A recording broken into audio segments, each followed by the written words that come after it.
제가 오늘 예배를 여는 말씀을 준비를 했는데요. 오늘 3부 예배 때 드렸던 찬양이 제 마음에 계속 남아서 여러분들과 함께 가사를 좀 함께 묵상하고자 합니다. 여러분들도 아는 찬양이신데요. 가사는 이렇습니다. 죽임 당하신 어린 양, 모든 족속과 방언, 백성과 나라 가운데서 우리를 피로 사서 하나님께 드리셨네. 죽임 당하신 어린 양, 우리들을 나라와 제사장 삼아 주셨으니 우리는 주와 함께 이 땅에서 다스리리. 죽임 당하신 어린 양, 능력과 부와 지혜, 힘과 존귀와 영광, 찬송 받으시기에 합당하신 어린 양. 여러분, 예수님께서 여러분들을 그 수많은 사람들과 그 많은 나라와 그리고 백성들 가운데서 여러분들을 피 주고 사셨습니다. 그냥 전지전능하다고 하셔서 그냥 마법처럼 뿅 하고 여러분들을 그냥 그의 것으로 만든 게 아니고요, 그가 친히 그의 피를 주고 사셨습니다. 여러분, 이것이 여러분들에게 얼마나 큰 은혜가 됩니까? 피로 주고 그분이 사셨기 때문에 여러분들은 세이도 없어요. 그냥 사심 받은 겁니다. 패시브하게 나의 공로는 아무것도 없이, 나의 보탬은 아무것도 없이 여러분들은 예수님의 것이 되었다는 거예요. 우리가 오늘 그런 것들을 좀 기억하는 예배 시간이 되면 좋겠습니다. 우리를 피로 주고 사신 주님, 수많은 민족과 백성과 나라 가운데서 당신의 것이라고 강권적으로 말씀하시는 그 주님을 우리가 묵상하면서 주님, 그 주님을 내가 찬양하기 원합니다. 그 사랑의 주님, 그 영광의 주님, 능력과 부와 지혜가 있는 그 주님을 우리가 찬양하기 원합니다. 우리 그런 마음으로 함께 예배를 드리기 원합니다. 이 시간 함께 기도하며 예배를 준비합니다. 하나님, 우리를 피 주고 사신 그 주님 앞에 다시 한번 우리가 나아갑니다. 하나님, 우리의 공로가 없습니다. 우리는 아무것도 보탠 것이 없습니다. 그저 주께서 피 주고 사시겠다 하시며 우리는 그냥 주님의 것이 됐음을 고백합니다. 하나님, 그 사랑과 하나님 그 부와 지혜와 힘과 능력 앞에 우리가 주님을 기억하며 예배할 수 있는 우리 청년들 될 수 있도록 하나님 함께하여 주옵소서. 그를 기리는 예배 자리가 되게 하시고 그 피를 우리가 기뻐하며 주님의 피를 마시고 주님의 떡을 기억하는 귀한 예배의 시간이 될 수 있도록 하나님 이 시간 함께하여 주옵소서. 주님, 감사합니다. 우리를 피 주고 사신 주님, 그냥 어디서 주워온 것이 아니고 그냥 우리를 그냥 마법으로 주님의 것을 만든 게 아니고 피를 주고 그 목숨으로 우리를 사신 그 주님의 사랑을 우리가 다시 한번 기억하며 예배하기 원합니다. 하나님, 이 예배 자리에 하나님 우리가 다시 한번 주님을 찬양할 때 하나님 우리 가운데 함께하여 주옵시고, 성령님 우리의 마음을 뜨겁게 지펴 주옵시고, 메말랐던 나의 마음이, 주님으로부터 떠났던 나의 마음이 다시 한번 감동과 성령으로 가득 찰 수 있도록 하나님 이 시간을 사용하여 주옵소서. 이 모든 말씀 예수님의 이름으로 기도드렸습니다. 아멘. 우리 함께 다 자리에 서셔서 우리 사도신경 외우심으로 주일 예배 하나님 앞에 올려드리겠습니다. 전능하사 천지를 만드신 하나님 아버지를 내가 믿사오며 그 외아들 우리 주 예수 그리스도를 믿사오니 이는 성령으로 잉태하사 동정녀 마리아에게 나시고 본디오 빌라도에게 고난을 받으사 십자가에 못 박혀 죽으시고 장사한 지 사흘 만에 죽은 자 가운데서 다시 살아나시며 하늘에 오르사 전능하신 하나님 우편에 앉아 계시다가 저리로서 산자와 죽은 자를 심판하러 오시리라. 성령을 믿사오며 거룩한 공회와 성도가 서로 교통하는 것과 죄를 사하여 주시는 것과 몸이 다시 사는 것과 영원히 사는 것을 믿사옵나이다. 아멘.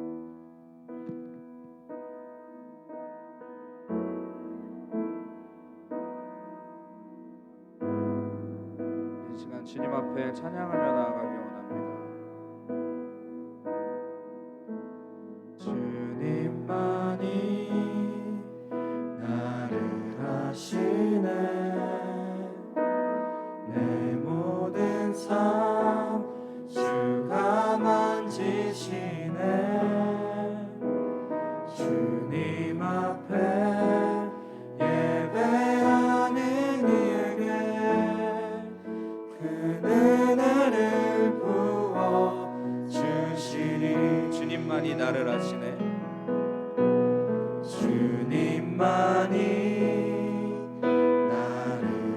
하시네.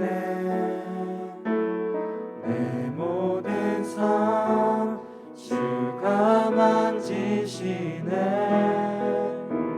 주님 앞에 예배하는 이에게 큰 은혜를 부어 주시리. 만왕의 왕 만왕의 왕 나를 기르시는 목자요. 내 모든 삶 주가 다스리시니 주님 뜻을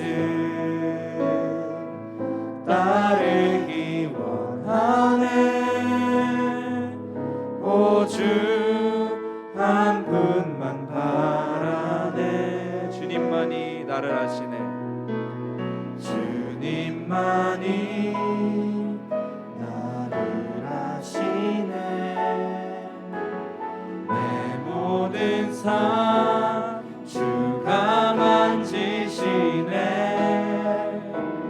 주님 앞에 예배하는 이에게 큰 은혜를 부어 주시리. 우리 2절로 찬양합니다.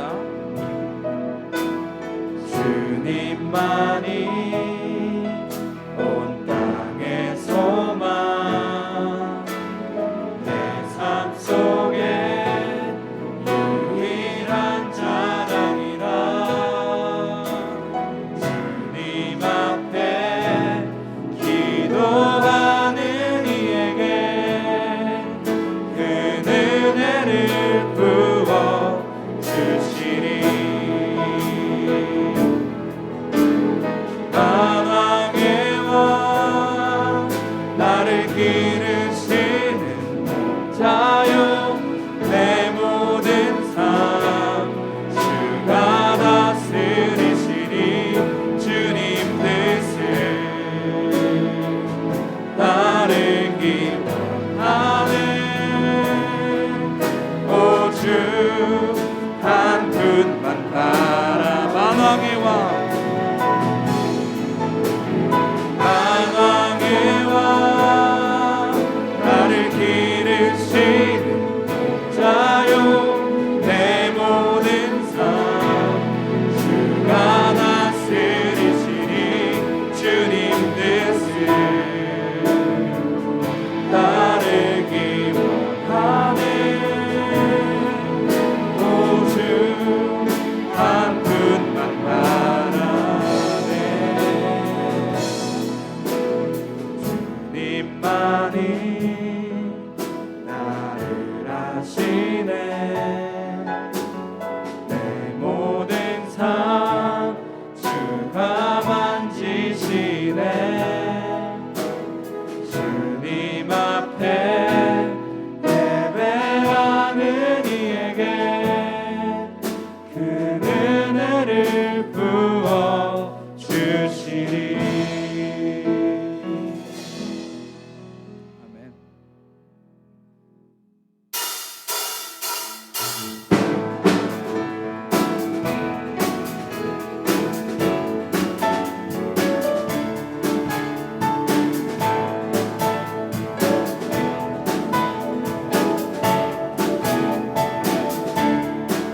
주 이름 찬양.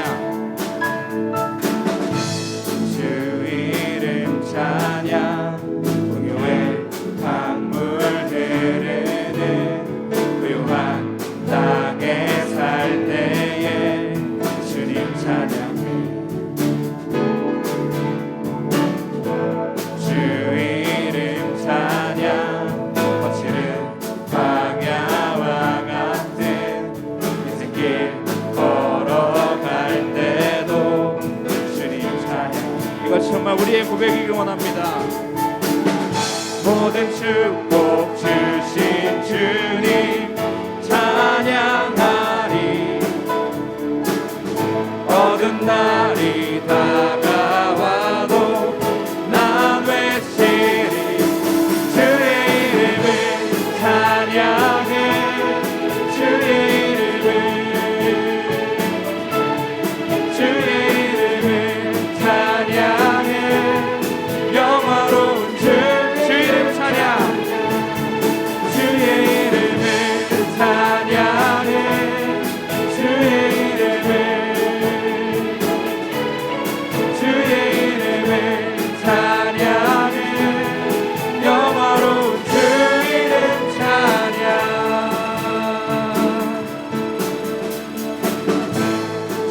이름 찬양 햇살이 나를 비추고 아무리 새롭게 될 때 주님 찬양 주 이름 찬양 가는 길 험할지라도 고통이 따를지라도 주님 찬양 모든 축복 주신 주님 찬양하리 어느 날이 다가와도 난 외치 주의 이름을 찬양해 주의 이름을 찬양해 영화로운 주의 이름을 찬양해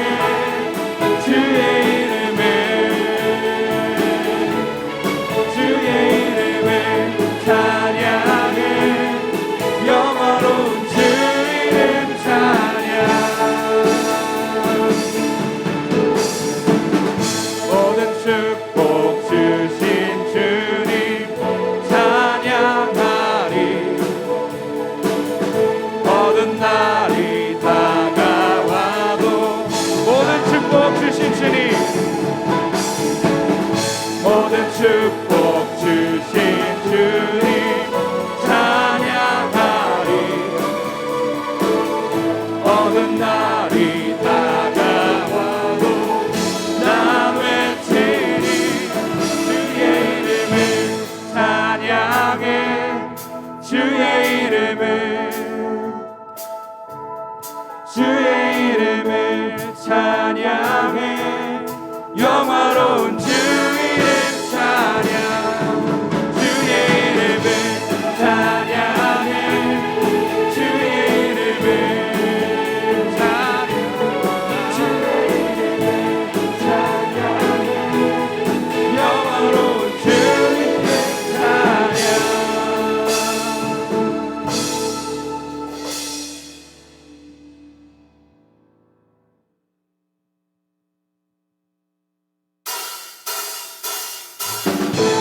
이 시간 계속해서 박수 치시면서 하나님께 나아갔으면 좋겠습니다. 주님, 우리가 꿈꾸는 나라가 이것입니다.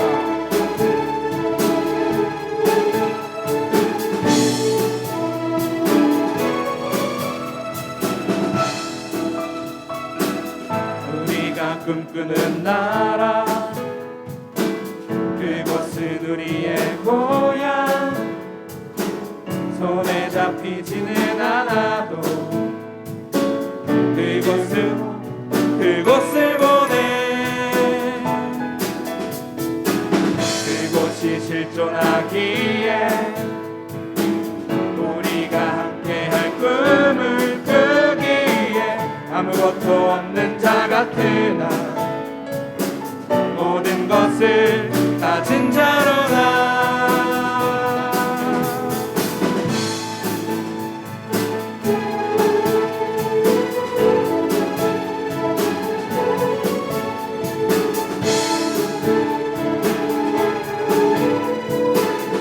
같은 믿음의 고백으로 나아갑니다. 우리가 꿈꾸는 나라 우리가 꿈꾸는 나라 그곳은 우리의 고향 손에 잡히지는 않아도 믿음으로 그곳을 보내 그곳이 실존하기에 우리가 함께할 꿈을 꾸기에 아무것도 없는 자 같으나 모든 것을 가진 자로다 사막에 샘이 넘쳐 흐르고 사자와 어린 양이 뛰노는 그곳 어린이 독사굴에 손 넣어도 되는 그곳에 하나님의 나라가 사막에 샘이 넘쳐 흐르고 사자와 어린 양이 뛰노는 그곳 어린이 독사굴에 손 넘어도 되는 그곳에 하나님의 나라가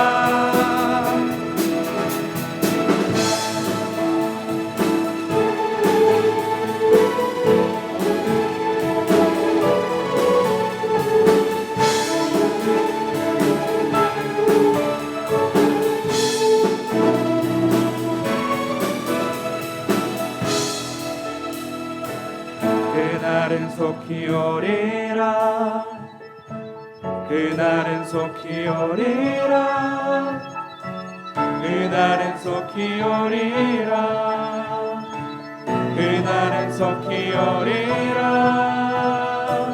그날은 속히 오리라 그날은 속히 오리라 그날은 속히 오리라 그날은 속히 오리 마지막으로 그날은 속히 오리라 그날은 속히 오리라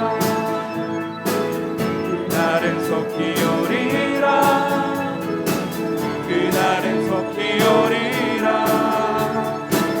그날은 속히 오리라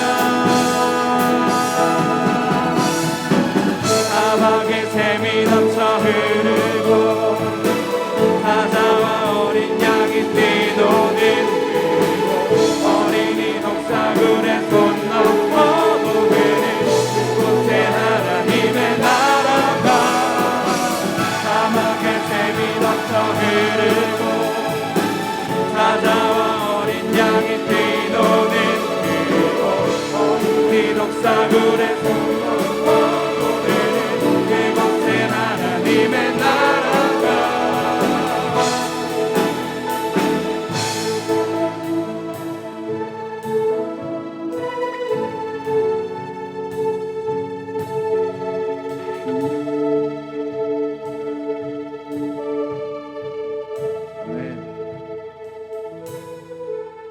정말 그렇게 꿈을 꾸시는 우리가 되길 원합니다. 계속해서 하나님께 찬양함으로 나아가겠습니다.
사모합니다.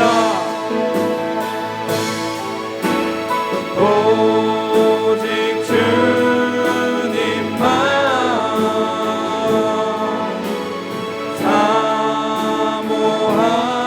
사모합니다. 오직 주님만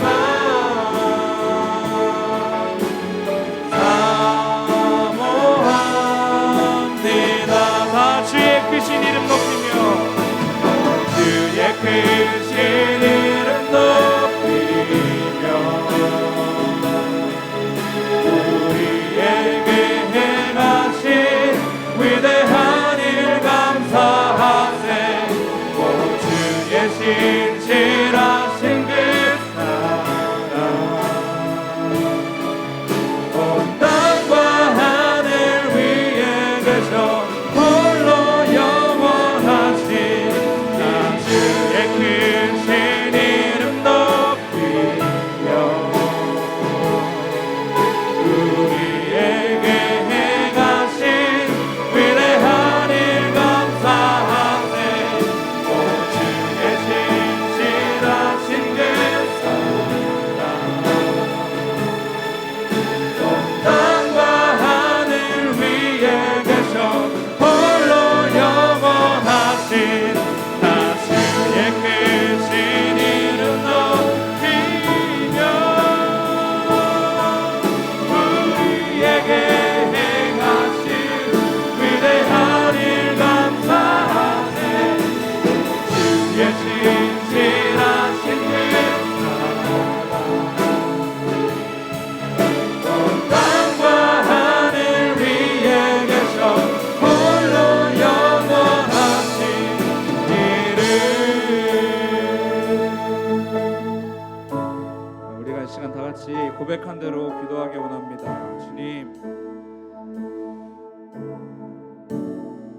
나의 소망 되시고 언제나 내 곁에 계시는 주님, 우리가 이 시간 그 주님을 높이길 원합니다. 주님, 우리가 어느 상황에 있던 주님만을 바라보며 이 시간 온전히 주님을 예배하는 우리 마음이 되었으면 좋겠습니다. 우리 이 시간 그런 간절함으로 우리 예배를 위해 기도하며 나아갑니다.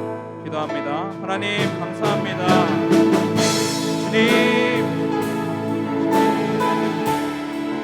우리가 이 시간에 한 가지 놓고 기도합니다. 하나님, 우리 마음이 오로지 주님만을 예배하는 마음이 되길 원합니다. 주님, 다른 것 다 제껴두고 주님, 이 시간 온전히 주님만을 예배하며 주님 앞에 나아가는 우리 한 사람 한 사람 될 수 있도록 우리 마음을 모아주시고 하나님 우리와 함께 하여 주시옵소서.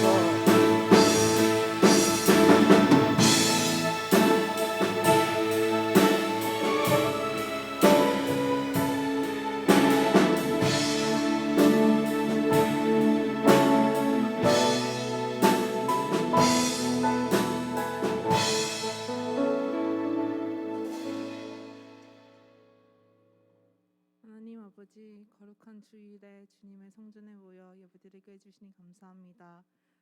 시간 동안 저희들과 함께 동행하여 주시고 은혜를 베풀어 주셨사오니 감사합니다. 그러나 저희들이 지은 것은 죄와 허물들 뿐입니다. 이 시간 저희들의 모든 죄악들을 용서해 주시고 하나님께 정결한 심령으로 예배드릴 수 있도록 은혜 베풀어 주세요. 2021년 한 해를 돌아보면 하나님의 손길이 닿지 않는 곳이 없다는 걸 고백합니다. 하나님의 은혜와 사랑에 감사합니다. 한 해를 마무리할 때까지 끝까지 함께 동행하여 주시고 하나님의 길로 저희를 인도하여 주세요. 청년부를 맡아 인도하시는 정성기 목사님과 이대한 전도사님께도 하나님의 능력을 허락하여 주셔서 주님의 뜰 안에서 모든 사역을 잘 감당하게 하시고 사역과 가정 위에 크신 은혜를 허락하여 주세요. 청년부 임원단과 하반기 순장님들에게도 함께하여 주셔서 청년부를 이끌어 잘 갈 수 있도록 힘을 주시고 하루하루의 삶에서도 은혜를 베풀어 주셔서 주님의 능력으로 승리하게 해주세요. 하나님, 이 시간 이대한 전도사님께서 말씀 전하실 때 하나님께서 함께하여 주시고 이 말씀이 모든 청년들의 삶 가운데 참다운 영의 양식이 될 수 있도록 역사하여 주세요. 예배 이후에 있을 손모임에서도 하나님께서 함께하여 주시고 저희가 받은 은혜를 나누며 교제하며 서로를 위하여 기도할 수 있는 청년부가 될 수 있도록 인도하여 주세요. 하나님 아버지께서 예배 시종을 인도하여 주시고 홀로 영광 받아 주세요. 지금도 살아계셔서 역사하시는 예수 그리스도의 이름으로 기도합니다. 아멘.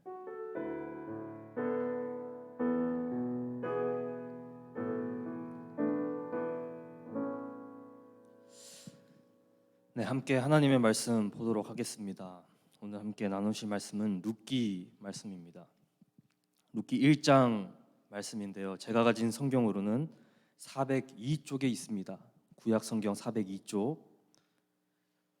룻기 1장 1절로 15절까지 함께 보도록 하겠습니다. 제가 봉독하고 마지막 절은 함께 보도록 하겠습니다. 하나님의 말씀입니다.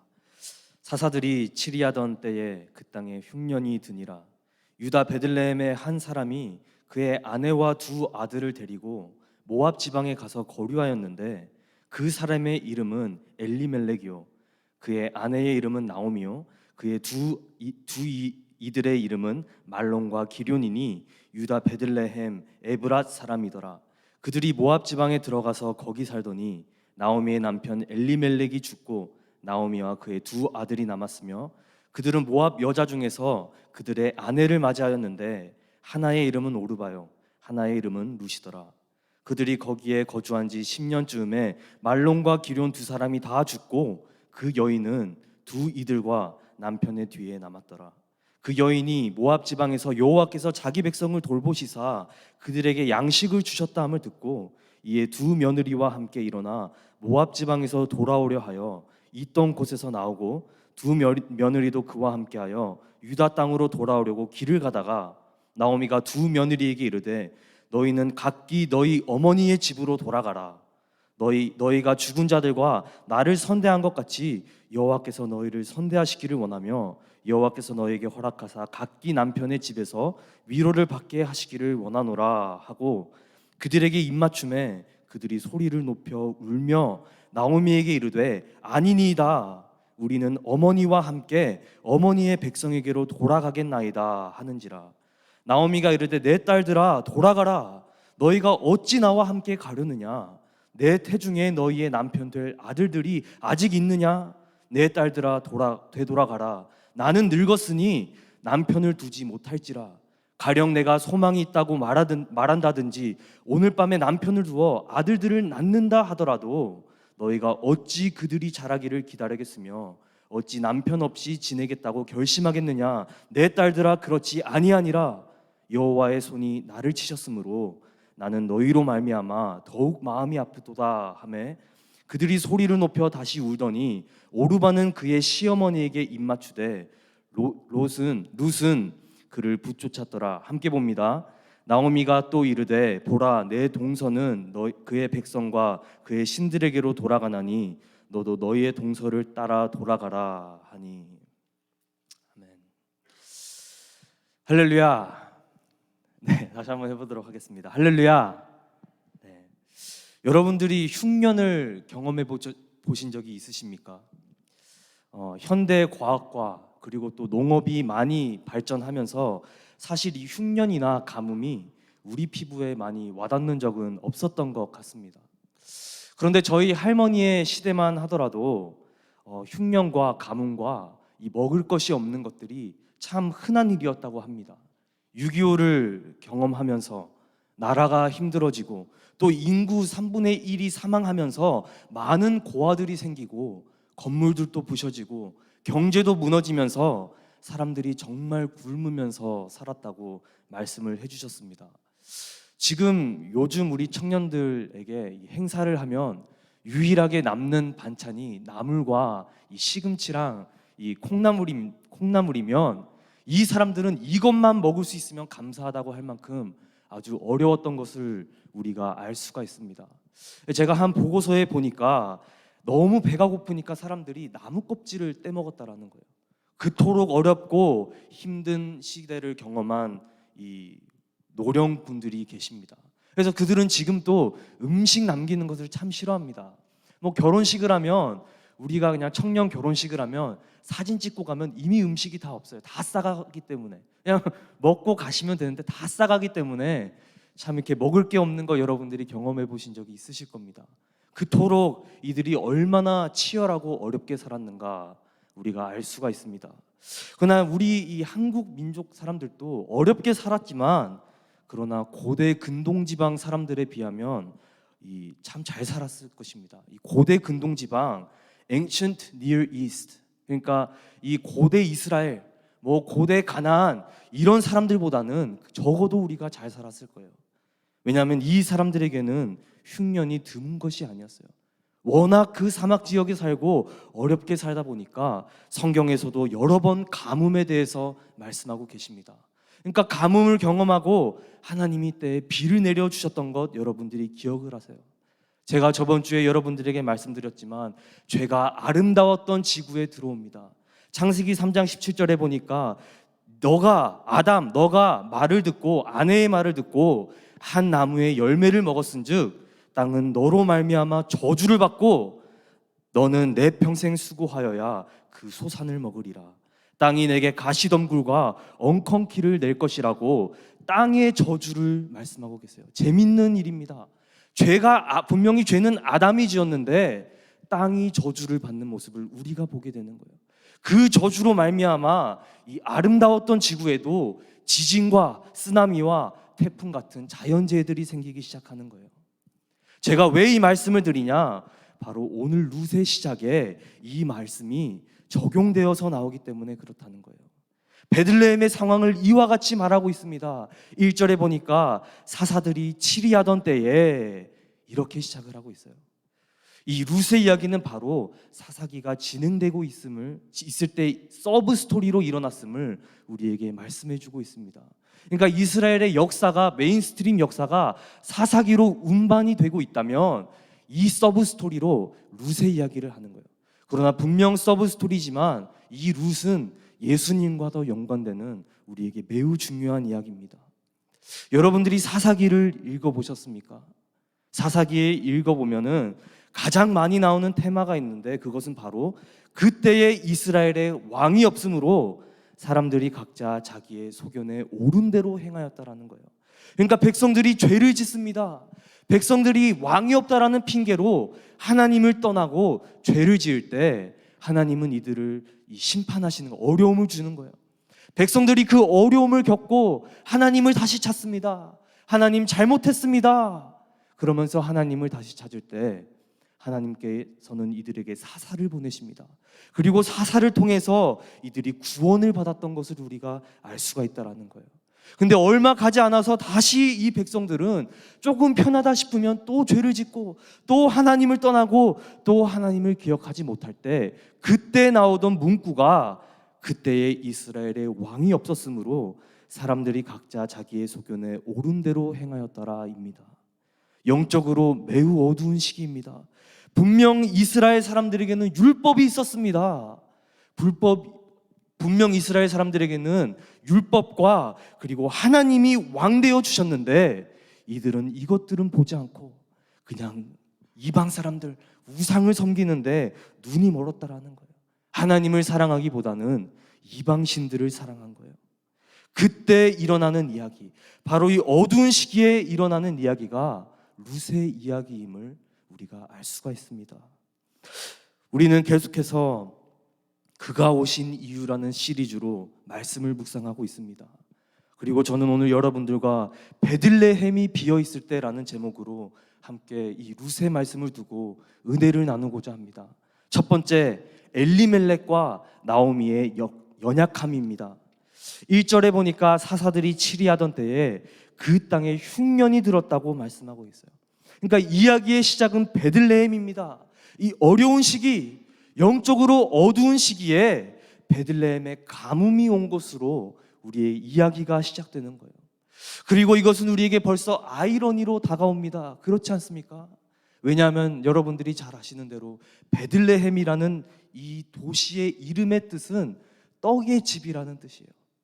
그러니까 오늘 이 떡의 집이 비어있는 것으로 이야기가 시작되는 거예요. 가뭄이 와서 떡이 가득히 차 있어야 할 이 베들레헴이 방앗간과도 같은 베들레헴이 비어 있는 것입니다. 사사 시대 이후 이스라엘 사람들은 가뭄을 많이 떠안고 살았다는 거예요. 사사기 6장 3절에 보니까 기드온 시대 때 미디안과 아멜렉 사람들이 쳐들어옵니다. 이스라엘을 치러 쳐들어오는데 그냥 이스라엘만 치면 되는데 이들은 오는 길에 박과 양과 소를 전부 다 불태워 버리는 거예요. 이스라엘 사람들이 먹을 게 없을 만큼 다 불태워 버립니다.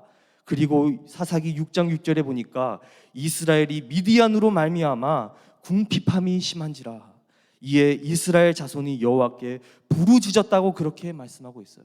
그러니까 이 사사기 기드온 시대 때부터 룻의 이야기가 진행되는 이 시점까지 이스라엘에는 가뭄과 궁핍과 이 흉년이 있었던 것을 우리가 사사기에서부터 알 수가 있는 거예요. 결국 이 현실 속에, 이 배경 속에 오늘 이야기는 한 사람에 대해서 말씀하고 있습니다. 그러니까 이 카메라가 이제는 베들레헴을 비추다가 한 사람, NRSV 버전에 보니까 A certain man이라고 했어요. 좋은 번역입니다. A certain man으로 카메라가 포커스가 비춰지는 거예요. 바로 그 사람의 이름은 아비멜렉입니다. 엘리멜렉입니다. 이 가뭄 때문에 떠나는 엘리멜렉. 오늘 그는 모압으로 떠나는 것을 알 수가 있어요. 근데 모압이 어떤 땅입니까? 모압은 이스라엘을 대적하는 나라입니다. 그들은 그모시라는 신을 섬겼어요. 여러분들이 이 우상들의 그림을 보면 때로 황소 얼굴을 한 그런 우상을 본 적이 있을 것입니다. 바로 그모시가 바로 그 황소 얼굴을 한 우상이었다라는 거예요. 그리고 그는 인간을 제사로 받는 우상이었습니다. 잔인하지 않습니까? 그러니까 모압 사람들은 그 그모시를 예배하기 위해서 인간을 죽여서 바쳤다라는 거예요. 우상을 섬기고 그리고 이스라엘을 억압하는 이 모압 땅으로 갑니다. 사사기에도 보니까 에글론 왕, 여러분들이 들어보셨을 것입니다. 에훗과 에글론 왕, 그 이스라엘을 괴롭히는 그 나라로 가는 거예요. 이 흉년이 들었다고 해서 펼쳐진 눈앞의 현실을 보고 이 엘리멜렉은 하나님을 불신하기 시작합니다. 그리고 불신의 땅으로 가는 거예요. 베들레헴은 분명 하나님이 약속한 땅입니다. 축복하신 땅이고 이스라엘 사람들이 오랫동안 기다려온 땅인데 잠깐의 어려움을 이기지 못하고 가뭄이 왔다고 해서 베들레헴, 이 떡의 집을 떠나서 우상을 섬기는, 하나님과는 전혀 상관이 없는 이 모압 땅으로 가는 것을 우리가 볼 수가 있는 것이에요. 현실의 잔혹함 앞에 신앙마저 내려두고 버려두고 하나님을 떠나는 엘리멜렉의 모습을 우리가 오늘 볼 수가 있습니다. 엘리멜렉의 이름의 뜻을 여러분들이 아십니까? 엘리멜렉은 하나님은 나의 왕이라는 뜻이에요. 하나님은 나의 왕이다. 그리고 이것은 우리에게 두 번째 아이러니로 다가옵니다. 하나님이 왕으로 섬기는 사람이, 하나님만 따라야 되는 사람이, 하나님을 예배하는 사람이 현실을 이기지 못하고 자신이 어렵다고 해서 우상들이 있는 그 땅으로 가는 모습은 우리에게 아이러니로 다가오는 거예요. 그러니까 두 가지의 아이러니가 우리에게 있습니다. 베들레헴에 떡이 없고 그리고 엘리멜렉이 우상을 섬기는 말도 안 되는 상황들이 독자들에게 펼쳐지고 있는 것이에요. 여러분, 창세기 12장에 보니까 하나님이 아브라함을 축복하십니다. 분명 하나님은 아브라함을 축복하시고 큰 민족을 이루겠다고 약속하시는데, 그러나 12장 이후에 보니까 아브라함이 점점 남방향으로 갔다라는 문구가 있어요. 여러분들이 잘 아는 대로 남쪽에는 애굽이 있습니다. 그러니까 이 가뭄을 경험한 아브라함이 처음에는 하나님의 말씀을 따르는 듯 했지만 가뭄을 이기지 못하고 그는 점점 남방향으로 가는 거예요. 한 발짝 한 걸음 한 걸음 남방향으로 가서 그 다음 문구에 보니까 이 아브라함의 그 다음 세팅은 애굽에서 시작됩니다. 점점 한 발짝 애굽으로 가서 그 이후에는 완전히 애굽에 가서 사는 모습을 우리가 알 수가 있는 것이에요. 이것은 아브라함의 이야기만이 아닙니다. 엘리멜렉의 이야기만이 아닙니다. 오늘 우리의 현실을 봤을 때 떡의 집이 비어 있을 때가 있어요. 이방 도시가 더 번성하고 떡이 가득히 차 보일 때가 있습니다. 하나님의 약속 다 압니다. 우리 마음으론 다 압니다. 예수님 다 알겠다 이거예요. 그런데 오늘 우리의 현실을 바라볼 때, 우리가 가진 것을 볼 때, 우리의 인생을 바라볼 때 너무나도 초라하고 하나님을 떠나고 싶은 마음이 들 때가 있지 않습니까? 주일에 하루 바쳐서 예배하는 것보다는 그냥 아르바이트를 하는 게 더 나아 보이고, 주일날에 교회 와서 어렵게 몇 시간을 보내는 것보다는 그냥 집에서 누워서 쉬는 게 더 편해 보이고, 하나님의 말씀대로 어렵게 사는 것보다는 다 포기하고 그냥 우리가 원하는 대로 살고 싶은 마음이 들 때도 있지만, 그러나 오늘 말씀에 이 말씀을 보면서 우리에게 가르쳐주는 교훈을 우리가 귀담아서 들어야 된다는 거예요. 오늘 이 담임 목사님께서도 신명기 말씀을 잠깐 나눠봤지만, 이 신명기 말씀 1장 33절에는 이렇게 나와 있습니다. 그는 너희보다 먼저 그 길을 가시며 장막에 칠 곳을 찾으시고 밤에는 불로 낮에는 구름으로 너희가 갈 길을 지시한다고 했어요. 여러분들이 가는 그 여정 속에 때로는 여러분들이 가진 것이 너무나도 비참하게 보이고 만족스럽지 않고 하나님의 언약을 다 포기하고 싶을 때가 있지만, 그러나 그것이 아니라는 거예요. 베들레헴을 떠나서, 언약을 떠나서 우리가 축복이 있을 것 같지만 그렇지가 않다는 것을 여러분들이 기억하시기를 바랍니다. 신앙은 머리로 이해하는 게 아닙니다. 신앙은 마음으로 믿는 것입니다. 신앙은 논리가 아닙니다. 신앙은 계산이 아닙니다. 신앙은 그저 순수 믿음의 결정체라는 거예요. 믿는 것이라는 거예요. 제가 우리 찬양팀과도 나눈 말씀이지만요, 여러분들이 성경에 보면 잠언과 시편, 욥, 애가, 전도서를 묶어서 지혜서라고 부르는 것을 알 수가 있습니다. 율법서라고 부르지 않습니다. 선지서라고 부르지 않습니다. 지혜서라고 부르는 것을 우리가 알 수가 있어요. 그런데 분명 이 율법서는 율법을 알려줍니다. 선지서는 선지자의 행함을 알려줍니다. 그 이야기들을 알려줍니다. 그러면 우리가 이 지혜서를 보면 지혜를 알려줄 것만 같은데 그렇지가 않다라는 거예요. 지혜서를 보면은 지혜를 알려주지 않고 무엇을 알려주나? 지혜서만큼은 지혜의 그 큰 틀 아래서 움직이는 사람의 눈으로는 보이지 않는 미스테리, 이 사람의 지혜로 이해할 수 없는 하나님의 미스테리를 강조하고 있다는 것이에요. 사람의 눈에는 보이지 않는 것들, 우리의 머리로는 이해가 되지 않을 때, 우리의 마음으로 메이크 센스가 안 될 때, 분명 성경이 하라는 대로 하면 축복을 받아야 되는데 어려워만 갈 때, 마음에 아픔이 있을 때 우리는 어떻게 이것을 받아들여야 됩니까? 지혜서는 그 모든 비밀을 깨닫는 것을 지혜라고 하지 않고 그 보이지 않는 하나님의 섭리를 아는 것, 그 사람의 눈으로, 마음으로, 머리로 이해되지 않는 그 하나님의 지혜를 인정하는 것을 지혜라고 그렇게 이야기하고 있다는 것이에요. 여러분, 바다의 표면을 보신 적이 있습니까? 바다의 표면은 방향 없이 거칩니다.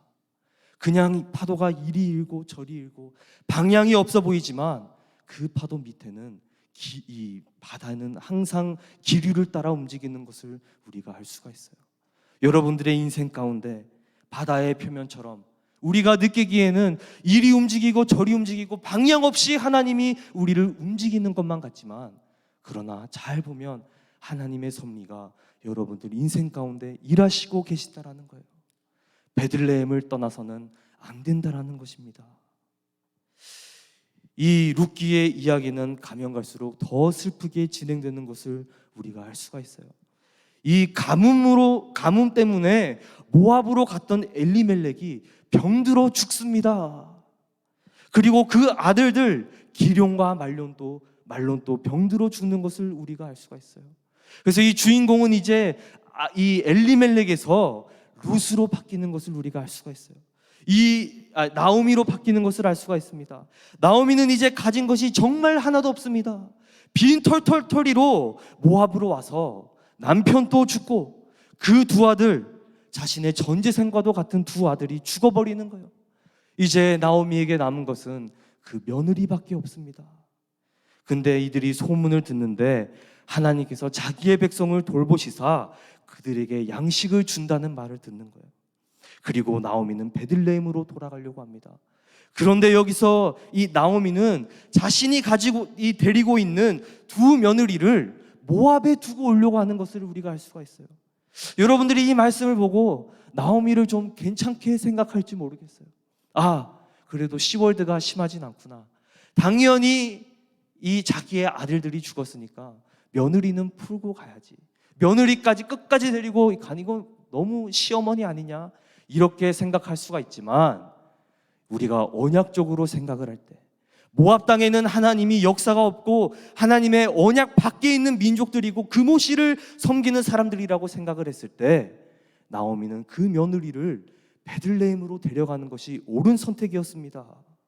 15절에도 보니까 이 며느리를 보고 이렇게 얘기합니다. 보라, 내 동서 오르바는 그 백성과 그 신들에게 돌아갔으니 너도 나를 버리고 너도 나를 내버려 두고 그 신들에게로 돌아가라. 그 모시에게로 돌아가라. 무서운 말 아닙니까? 아마도 나오미는 자신의 이미지를 더 생각했던 것 같습니다. 신명기 7장 3절에 보니까 하나님은 가나안 사람들과 결혼하지 말라고 명백하게 말씀하시면서 그 이유를 드십니다. 그가 내 아들들을 유혹하여서 그로 여호와를 떠나고 다른 신들을 섬기게 하므로 여호와께서 너에게 진노하사 갑자기 너희를 멸하실까 하노라. 인종차별적 발언이 아닙니다. 그냥 하나님이 나는 유대인을 선대하고 가나안 별로인 것 같다 이렇게 얘기하는 게 아니고 영적인 이유에서 가나안 사람들과 결혼하지 말라고 말씀하는 거예요.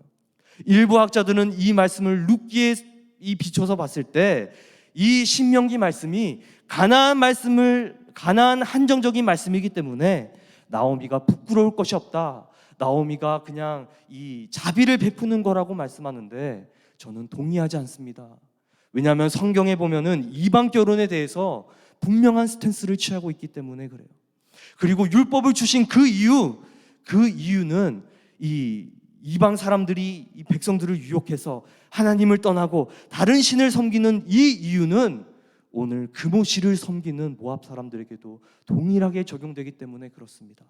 자, 약속의 땅 또 떠났죠. 그리고 자신의 아들들이 이방 여자랑 결혼했죠. 하나님의 말씀 정반대로 살았습니다. 축복을 원하면서 떡을 구하면서 부자가 될 것을 생각하면서 약속의 땅을 떠났는데 남편이 죽어버렸어요. 두 아들이 죽었습니다. 이제 베들레헴으로 돌아가야 되는데 웬 이방 며느리를 데리고 돌아가야 되는 그 나오미의 비참한 상황이 여러분들 입장이 생각하십니까? 베들레헴으로 돌아가는데 적어도 이방 사람들은 떼고 가야겠다. 적어도 내가 이방 며느리는 두고 가야겠다. 그래서 이 빈털터리로 그냥 차라리 가는 게 낫겠다. 그래서 며느리를 두고 가려고 하지 않았나?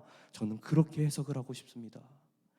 우리가 나오미의 연약함에 대해서도 나눌 수가 있지만 그러나 우리가 지금 나누고 있는 이 시리즈 그가 오신 이유, 왜 어떻게 이것이 그가 오신 이유와 연관이 되나? 바로 두 번째, 찾아오신 주님 때문에 그렇습니다. 6절에 보니까 여호와께서 자기 백성을 돌보시사 그에게 양식을 주셨다고 하는 거예요. 그들을 돌아보시사, 우리말 성경에는 양심을 주심을 시각적인 표현으로 표현했습니다. 돌아봤다. 그런데 원어에 보니까 여호와께서 돌아보신 게 아니고 찾아오셨다라는 거예요. 찾아왔다. The Lord has visited. 찾아오셨다라는 거예요. 여기서 주목할 것은 여호와라는 이름입니다. 이 언약의 이름, 여호와의 이름을 사용할 때마다 우리는 언약을 생각할 수밖에 없어요. 베들레헴을 하나님이 잊지 않았던 이유는 그가 만드신 언약 때문이라는 거예요. 그렇게 우리에게 패시브하게 알려주고 있습니다. 여기서 우리는 대조되는 장면을 봅니다. 엘리멜렉은 하나님을 섬기는 사람이었지만, 하나님을 왕으로 모시는 사람이었지만 하나님을 기억하지 못했어요. 그러나 여호와 하나님은 그 완전한 언약을 기억하고 베들레헴을 찾아오셨다라는 거예요. 베들레헴에 양식이 없을 때, 베들레헴에 먹을 것이 없을 때, 떡이 없을 때 어떻게 해서 떡이 가득하게 차게 됩니까? 바로 하나님께서 베들레헴에 직접 찾아오실 때 바로 비로소 베들레헴이 베들레헴 됐다라는 거예요. 떡이 집이 될 수 있었던 이유는 하나님께서 찾아오셨기 때문이라는 거예요. 그리고 이제 비었고 가뭄이었고 먹을 것이 없었던 베들레헴이 가득히 떡으로 넘쳐나게 되니까 사방에서, 심지어 언약의 땅 밖에서도 사람들이 먹기 위해, 그 떡을 먹기 위해 베들레헴으로 찾아오는 것을 우리가 알 수가 있습니다. 처절한 사람들, 자존심을 내던진 사람들, 과부들, 연약한 사람들, 상처받은 사람들도 다 하나님 앞에 떡을 먹고자 베들레헴으로 나오는 거예요. 그리고 여러분들이 잘 아시는 대로 베들레헴에 나중에 또 누가 오십니까? 바로 우리 주님이 베들레헴에 찾아오시는 거예요. 마치 여호와 하나님이 이 베들레헴에 찾아오신 것처럼 우리 주님께서도 베들레헴에 찾아오지 않습니까? 그 전에 베들레헴이 어땠습니까? 베들레헴은 비어 있었습니다. 베들레헴에는 떡이 없었습니다. 사람들에게는 생명이 없었지만, 그러나 우리 주님이 그 비어있는 떡의 집에 떡이 되셔서 직접 내려오신 것을 우리가 알 수가 있는 거예요. 우리 주님 왕궁에 오시지 않습니다. 영광스럽게 예루살렘 광장에 이 정말 환대를 받으면서 오지 않고 저주받았던 우리가 먹을 수 있게, 짐승과도 같은 우리가 먹을 수 있게 말구유에 떡으로 오시는 거예요. 우리가 다 먹을 수 있게. 그리고 사람들이 여호와가 찾아오셨다는 소리를 듣고 다 그에게 나아가지 않습니까? 동방 박사들도 그렇고 이방 사람들도 그렇고 다 그에게 찾아오는 거예요. 여러분, 이것이 그가 오신 두 번째 이유입니다. 바로 떡이 되기 위해서, 비어있던 베들레헴이 베들레헴 되기 위해서, 그 많은 사람들을 그의 떡으로 초청하기 위해서 그가 베들레헴에 왔다라는 거예요. 우리도 엘리멜렉과 나오미처럼 언약 밖에 있었던 사람들입니다. 언약의 땅을 떠났던 사람들이지만, 그러나 우리도 베들레헴의 소식을 듣고 주님을 다 찾아왔지 않습니까? 우리는 그를 먹을 사람들이라는 거예요. 주님께서도 말씀하십니다. 내가 곧 생명의 떡이라. 너희 조상들은 광야에서 만나를 먹었어도 죽었거니와 이는 하늘에서 내려오는 떡이니 사람들로 하여금 먹고 죽지 아니하게 하는 것이라. 이것은 하늘에서 내려온 떡이니 조상들이 먹고도 죽은 것과 같지 아니하여 이 떡을 먹는 자는 영원히 살 거라고, 주님을 먹는 자는 영원히 살 거라고 그렇게 말씀하고 있습니다. 여러분들이 이 말씀을 진심으로 믿습니까? 요한복음 6장 48절로 58절 말씀입니다. 그러자 이 말씀이 들은 유대인들이 따져듭니다. 아니, 어떻게 당신의 살을 우리가 먹습니까? 당신은 사람이고 당신은 살아있는데 우리가 어떻게 당신을 먹습니까? 그러자 우리 주님께서 말씀하시는 거예요. 내가 진실로 진실로 너에게 이르노니 인자의 살을 먹지 아니하고 인자의 피를 마시지 아니하면 너희 속에 생명이 없느니라. 마태복음 15장 32절에도 비슷한 이야기가 나옵니다. 4,000명이라는 어마어마한 숫자가 예수님을 따르는 거예요. 그런데 이들에게 먹을 것이 없습니다.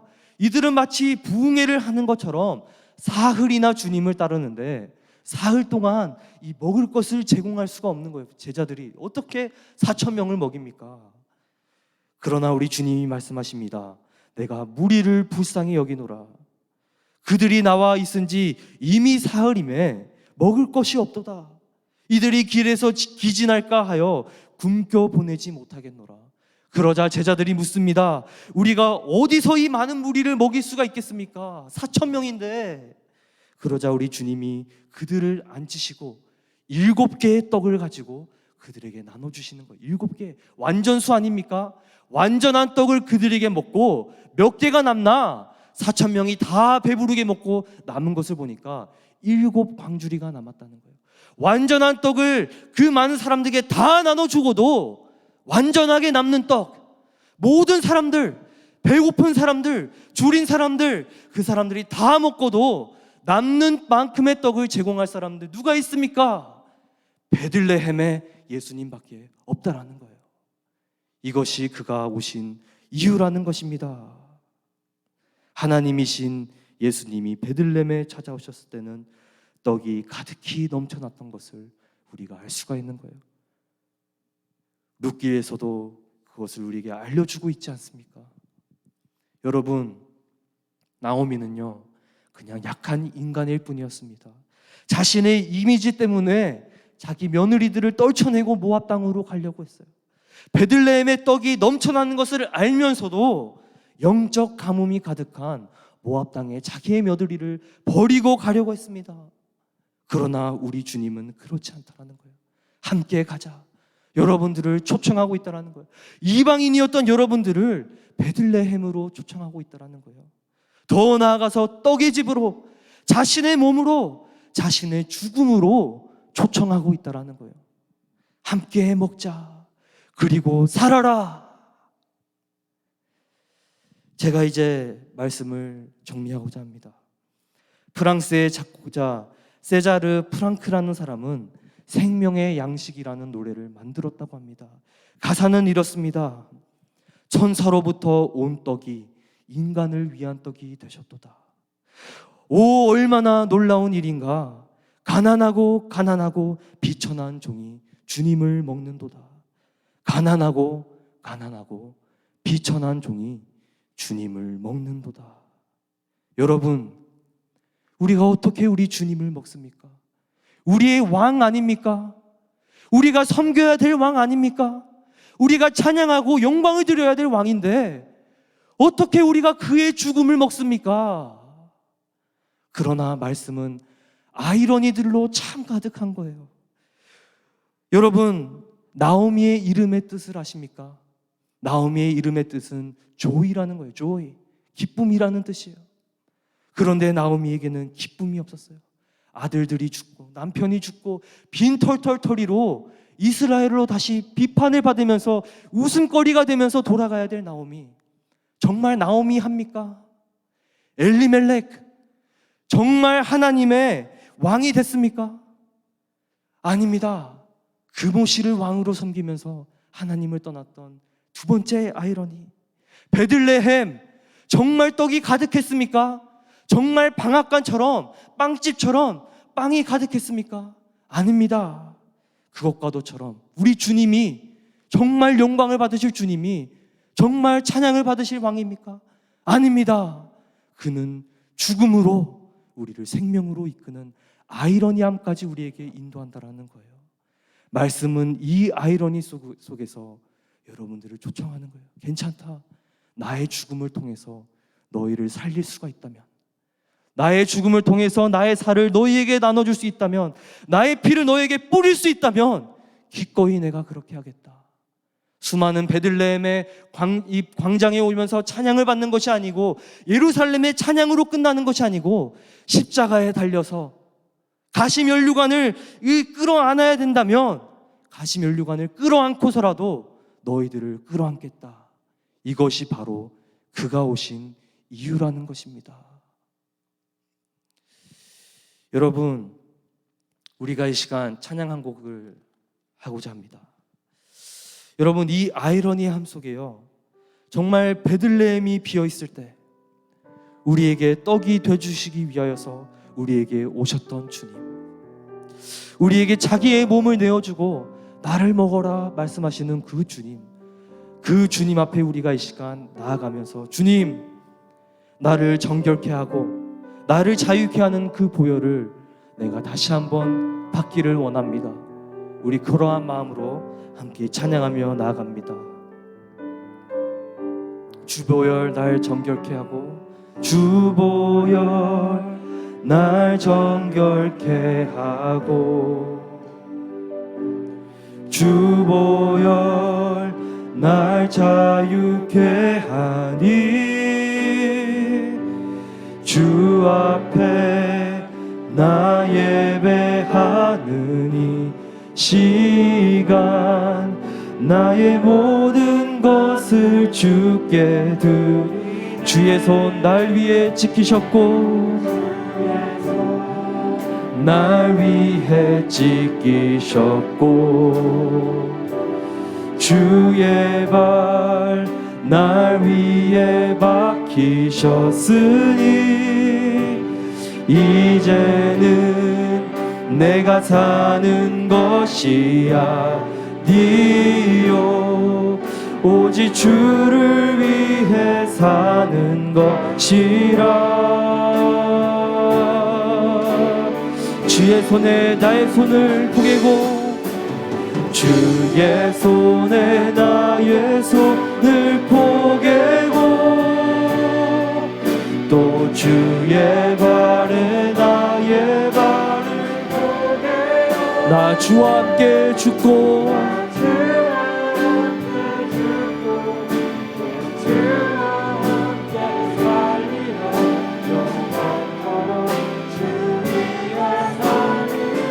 주의 손에 나의 손을 포개고 주의 손에 나의 손을 포개고 또 주의 발에 나의 발을 포개어 나 주와 함께 죽고 또 주와 함께 살리라. 영원토록 주 위에 살리라. 주 위에 살리. 주의 손 날 위에 찢기셨고 주의 손 여러분 이것이 바로 그가 우리를 위하여서 오신 이유입니다.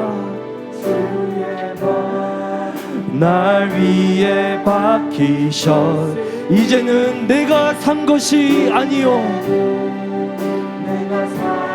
것이 아니 오직 주를 위해 사는 것이라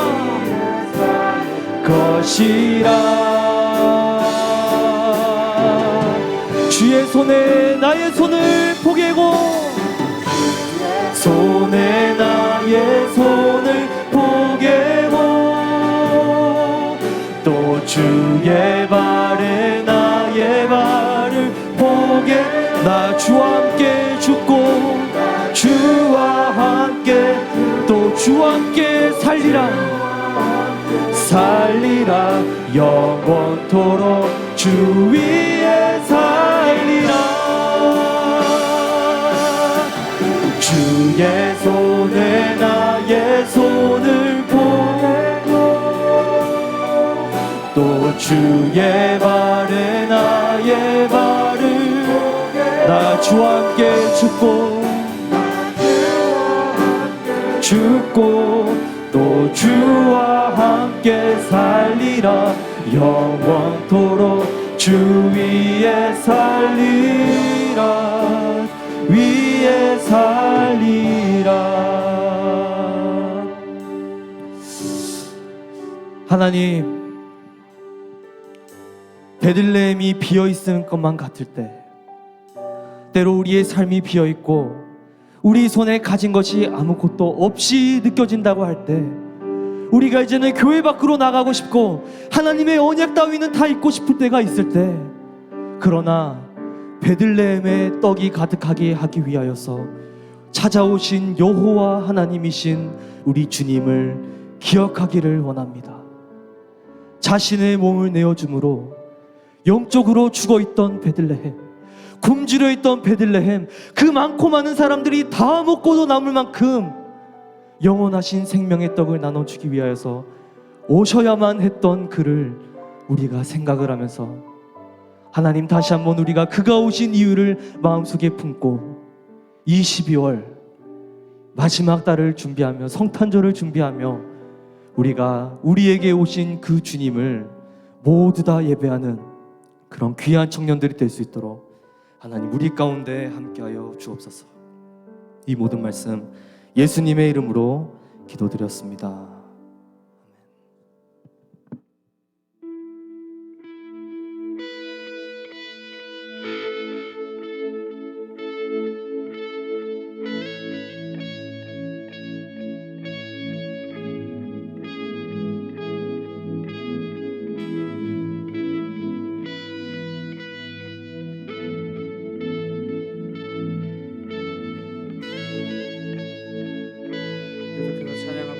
나의 소망 되신 주 나의 소망 되신 주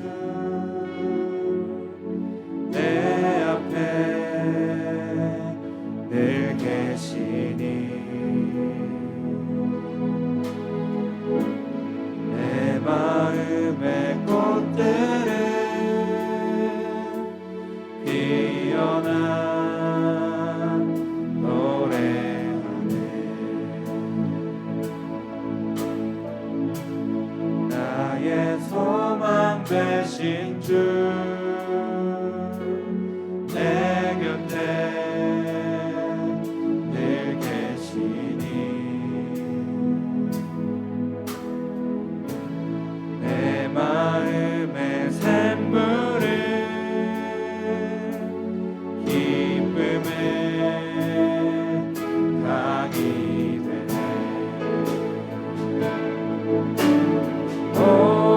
오직 주님만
우리의 진심이 되기를 원합니다. 또한 우리의 삶이 되기를 원합니다.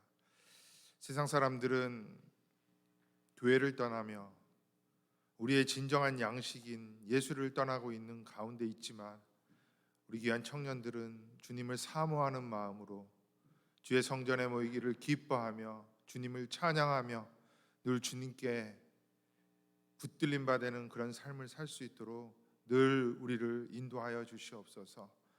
귀한 정성을 모아 이 시간 하나님 앞에 바칩니다. 하나님을 사모하는 마음들이 있는 곳에 이 귀한 헌금이 사용되어 줄 수 있도록 주님 늘 함께하여 주시옵소서.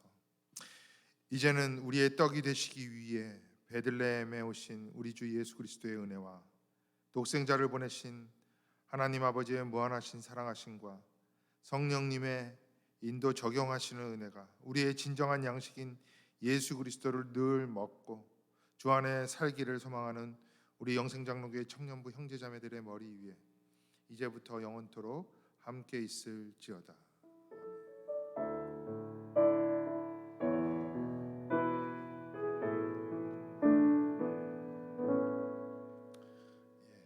반갑습니다. 너무나 감사하고요. 오랜만에 오신 자매님이 있습니다.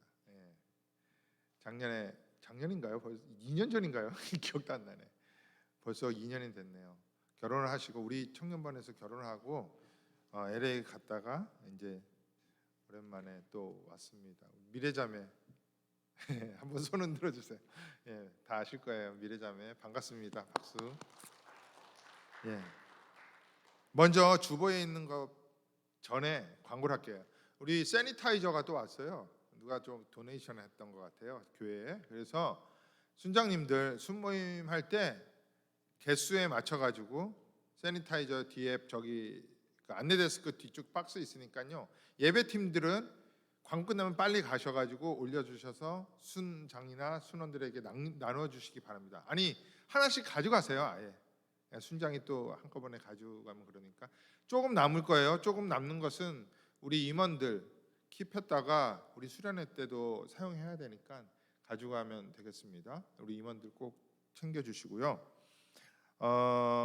광고를 드릴게요. 우리 주보를 보면은 오늘은 또 빨간색으로 나왔는데 기획인 것 같아요. 크리스마스라서 보면 맨 앞에 달력이 나왔잖아요. 되게 좋은 아이디어 같아요. 너무나 예쁘게 잘 만들어졌는데 한눈에 12월을 볼 수 있습니다. 그래서 이번 주 첫 번째 광고가 금요 모임이 아쉽지만 없다는 거 잘 봐주시면 되겠어요. 아쉬운가요? 좋죠. 아쉬워하는 분들도 있을 거고. 그리고 18일 크리스마스 파티입니다. 여러분 광고했죠? 그래서 제가 어제까지 순장님들한테 참여 인원을 파악해달라고 그랬는데 2순위 지금 왔어요. 2순위. 나머지 수는 오늘 꼭 오늘까지 해주셔야 돼요. 왜냐하면은 음식을 오더를 해야 돼요. 그렇기 때문에 꼭 인원 파악해가지고 저한테 카톡으로 남겨주세요. 2순을 제외한 나머지 순 누군지는 아실 거예요, 제가.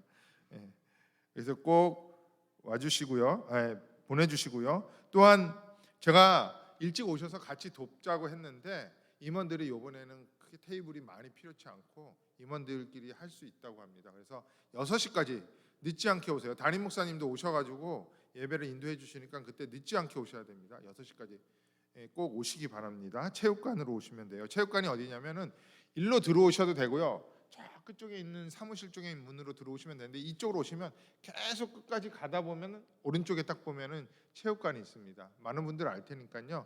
뭐 북적북적 될 거예요. 그쪽으로 오시면 되겠습니다. 겨울 성경 공부. 그러니까 봄, 가을로 성경 공부가 있고 또 겨울, 여름 특강 합니다. 여름, 겨울 특강은 우리 전도사님이 해주시는데 보세요. 달력에도 나와 있죠. 12월 30일 한 해가 저물어가는 때 무슨 성경 공부를 시작이냐. 우리는 그렇게 살아야 합니다. 늘 베들레헴에 오는 것처럼. 그래서 창세기 한 5번, 6번 특강을 하는 것 같아요. 줌을 통해서 많이 참여해 주시기 바랍니다. 이대현 전도사님에게 참여하겠다고 통보를 해주세요. 카톡으로. 그래서 줌을 통해서 7시 30분부터 9시까지 저녁 화요일 날 한 5번 하니까 많이 참석해서 유익한 시간 되시기를 바랍니다. 겨울 수련회 안내입니다. 이제 얼리가 이제 2주밖에 안 남았어요. 그래서 신청서가 지금 다 배부가 되었는데 받지 못한 분들을 위해서 다음 주에 또 올려놓도록 하겠습니다. 그래서 꼭 얼리 해가지고 인원 파악도 되고 또 할인도 받으시기 바랍니다. 뒤에도 좀 현수막을 달았죠? 한번 같이 읽어볼까요? 주제를 시작. 이제는 팬데믹 툭 펼쳐버리고 새롭게 함으로 변화받아 우리 2022년 한번 힘차게 달려가 보도록 하겠습니다. 각각의 이제 매일 저녁 집회 그리고 주일날 아침 집회가 있는데요. 묵상하시면서 기도하면서 은혜를 사모하시길 바랍니다. 미리 내실 분들은 여기 벤모 아이디가 있으니까요. 내주시고 캐시로 내시는 분들은 회계님이나 순장들에게 내주시면 감사하겠습니다. 이상으로 예배 마치고요. 세니타이저 꼭 하나씩 가져가시기 바랍니다. 감사합니다.